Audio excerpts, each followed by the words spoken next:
Howdy. So today is March 24th,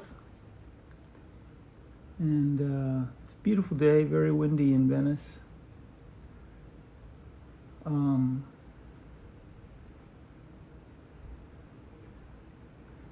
feel pretty good, all things considered.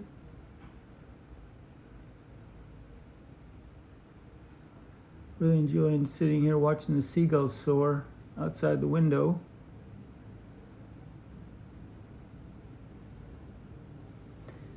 So I've got some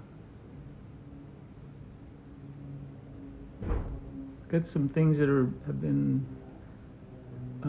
brought to my attention the past couple of days that have kind of a direct bearing on what I'm going through right now. For those of you that don't know, last August, Facebook, without warning,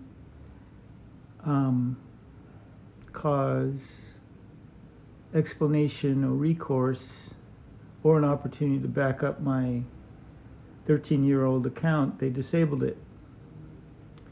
And I lost touch with after a month it becomes permanent disablement, and they wiped all the messages and connections that I'd made over the 13 years I was on that platform. Eliminated all the 20 or so groups and pages that I administered, and unfortunately all of the messages on Messenger. And I lost touch with all the people that had been paying attention, that I'd connected with through the last year of overcoming the cancer situation. And so there was one of these, when I was diagnosed, there were two other people in our general community circle, whatever, that I connected with that were pretty much going through the same diagnosis, although they were at different stages. One of them was about 2 or 3 years ahead of me, and one was about 1.5 years ahead of me. And both dealing with squamous cell carcinoma. We all had different stages. And one of those people was named Blaine Lyons. And we've known one another for more than 20 years. We met in Maui back in the day, like I think 1998, winter of 98. He had a band. It was one of the funkiest all-white boy bands I've ever heard. This is one of those bands where you had to, if you were listening to their music, you were dancing, because you could not dance to their groove. And he was he wrote most of the music.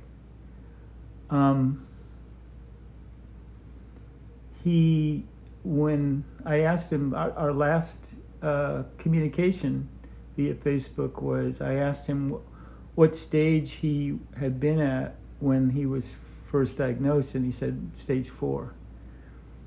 And one of the things that all three of us have done was try all the holistic solutions that the community offered up.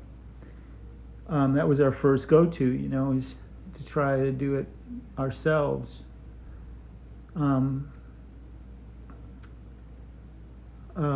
I was diagnosed, I was at stage 2, so I had a little more wiggle room than he did. And he went through hell. He ended up having to get a tracheotomy as a singer, and he had a 5-year-old kid, I just happened to mention him this week when one of my friends called me the other day, and I had to tell him what was going on with me and everything. And I mentioned our mutual friend, Blaine, and he said, "Oh,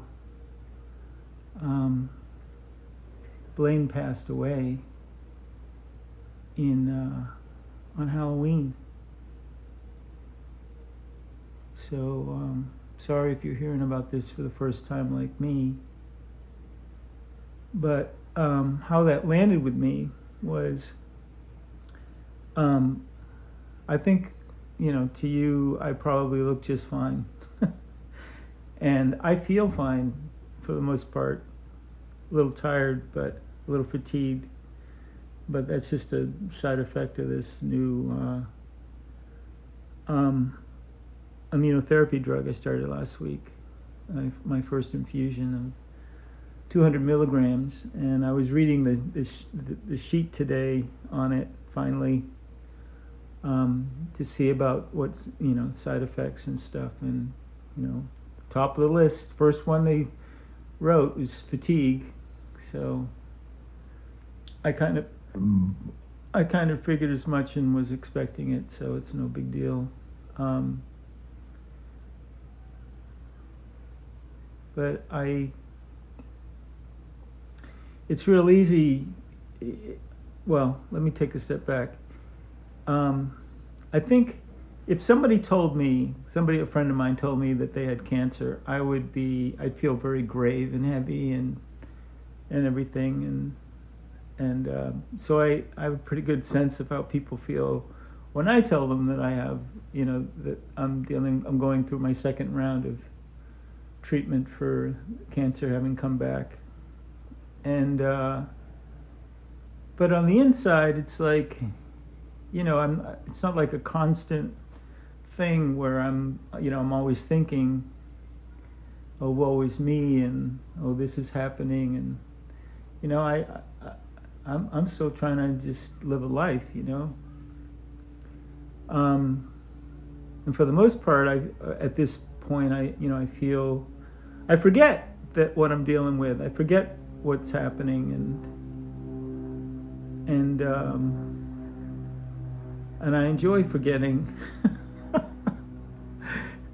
I think part of my therapy is forgetting that it's the gravity of the situation.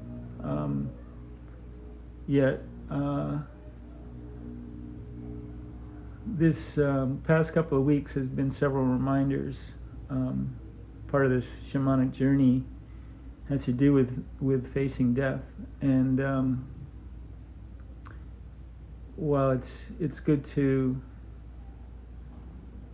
try to remain as present as I can in feeling healthy and thinking healthy thoughts and all, it's easy to forget that this is a life-threatening disease, and there are no guarantees. And then as if to punctuate that, yesterday I got a message on Instagram from my rainbow brother Cougar, that a mutual friend and brother, Harai, who had been diagnosed with cancer, I'm guessing maybe a year or so ago is when I heard about it. Some friends of ours had spent his last days with him and made a wonderful, very poignant video of the time that they spent with him, and made music with him and everything. It's about a half-hour video on YouTube. And thanks, guys, for doing that, and girl, Aerostar. And I watched it all the way through, and I haven't said anything about it since I watched it, but it really I had to go sit in the shower after that one. I was reminded of some of the hospice situations that I've been in with people, with friends and family, and it just put me right back in that sacred place, where you're attending and assisting someone leaving the world.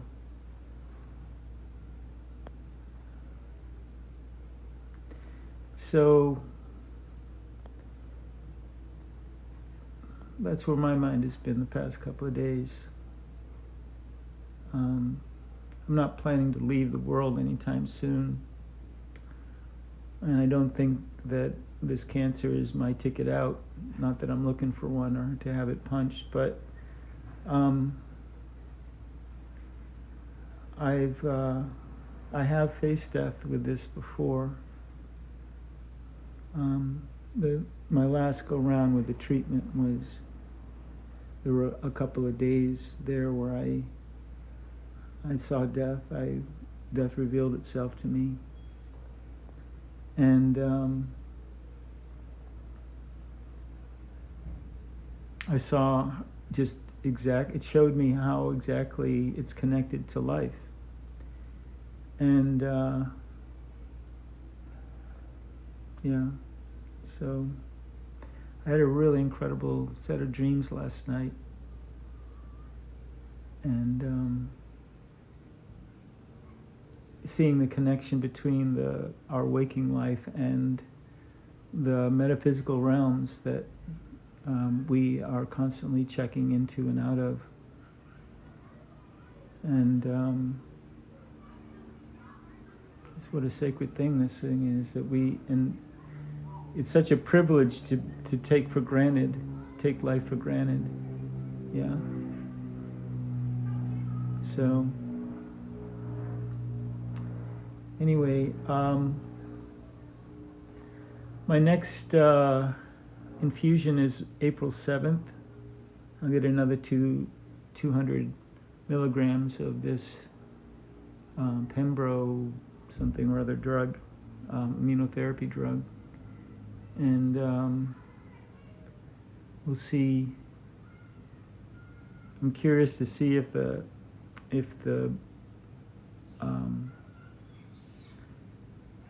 side effects, if these infusions are cumulative, and because that's what happened last time. After the second infusion, I was pretty sick. But if what I'm feeling right now is what it's going to be like for the next 18 weeks, I can do this.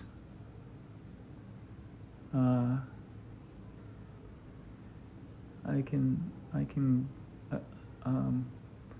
make it through this without much trouble if it's going to be like this. Little queasiness, little fatigue, little foggy-headed. I can handle that. This thing,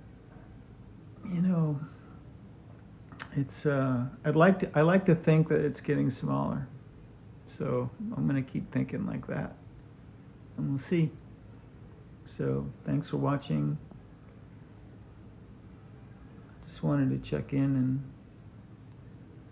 let people know that have been asking, like, how am I doing? This is how I'm doing. Yeah. I feel really blessed to have this space. To just this bed, and like just curl up, which I'm about to do again. Not used to getting tired so easily, but whatever it takes to get better. Alrighty, so we're gonna do my favorite part here.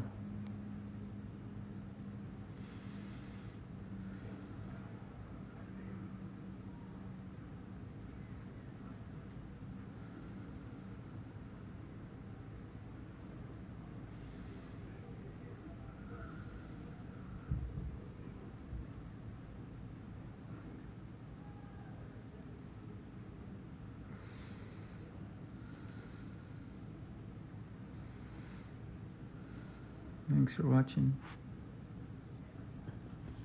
And remember, we love you.